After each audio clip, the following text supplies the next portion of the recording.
All right, you guys, this is another episode of Art and Our Entertainment, and I was just talking about crepes with my wife.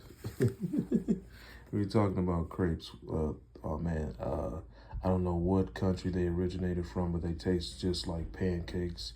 They're thinner than pancakes. You could put syrup on them if you wanted to. You can put, hell, you can put ice cream with them. You, crepes are fantastic. I was telling my wife when I was younger. Uh, like before, even before elementary school, um, or maybe it was elementary school. I don't know.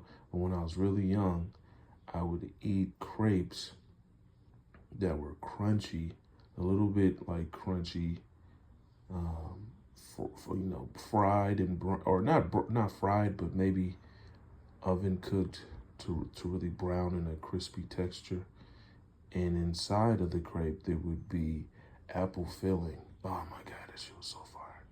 Anyways, so I'm going to be talking about Predator versus Spider-Man issue 3.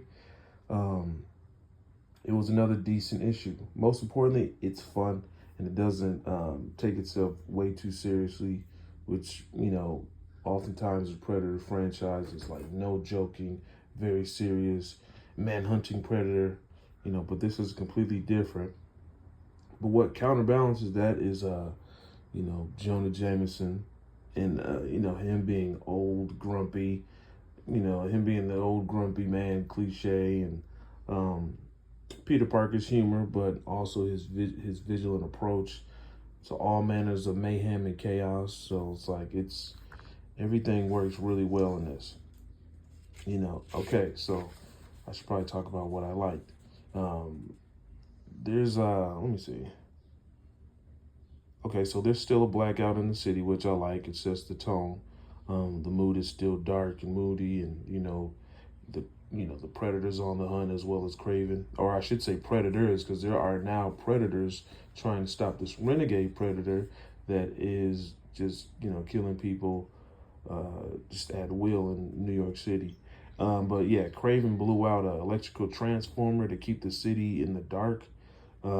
It's pretty intense. It's a very theatrical, or I should say, cinematic scene. That lets you know Craven is like ready, deadly focused, and a bit deranged. Number two, I like Jonah Jameson's comedic relief. If Peter and Jameson weren't clashing so comedically, this would be like a far more darker, humorless um, affair, which I really wouldn't have cared for. I like the balance of humor and comedy. That's typically what a lot of my um, horror movies have and have in common that I like.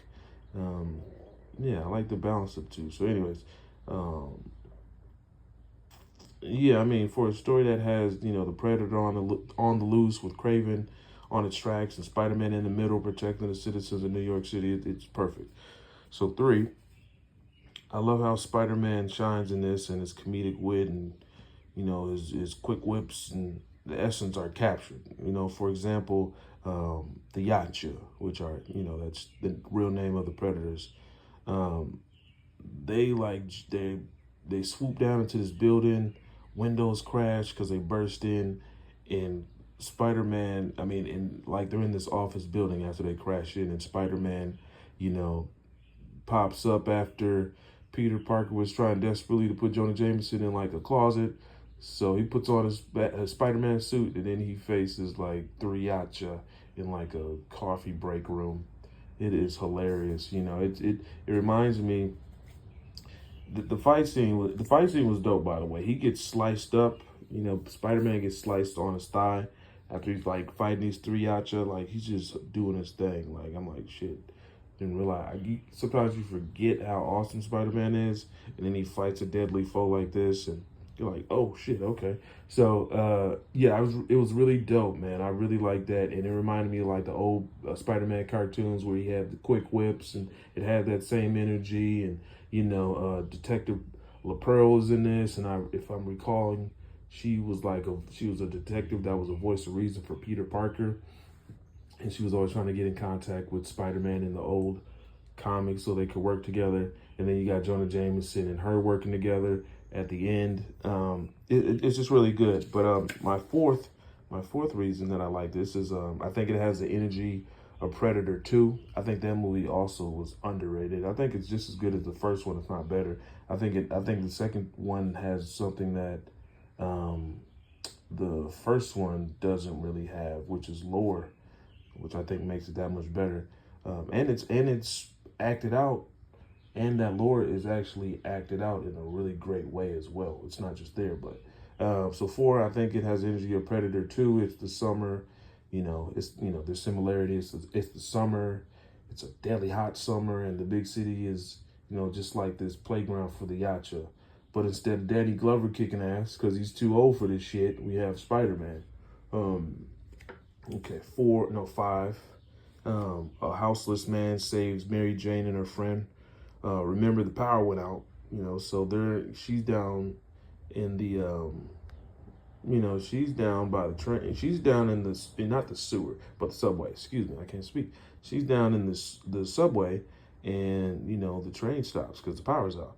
And so her and this lady are also on foot, and they are actually being tracked down by Yacha, which is crazy. This homeless man saves the women's lives, and he actually dies because of it. Like, I was like, wow, that dude's a hero. Number 6, the threat of the Predator. This specific Yacha is a renegade. He's an outcast. This one has no honor or code and kills indiscriminately, which is not what the Yacha do. They fight people that are worthy, adversaries that are actually looking for a fight. Sometimes, but otherwise, but still, they're deadly in their own way. They don't, but the Yacha is seemingly killing old folks at retirement homes, animals at the zoo, and even worse, children at the park. This is children at the park. That's crazy. This is by far the evilest Yacha, I've seen, and I'm like, wow, like, it seems like the stakes are high. So number 7, last but not least, Jonah Jameson and Detective LaPearl are confronted by Yacha by the end of the issue. Superb ending. I want more. Period. It was great. What are you waiting for? Go get it.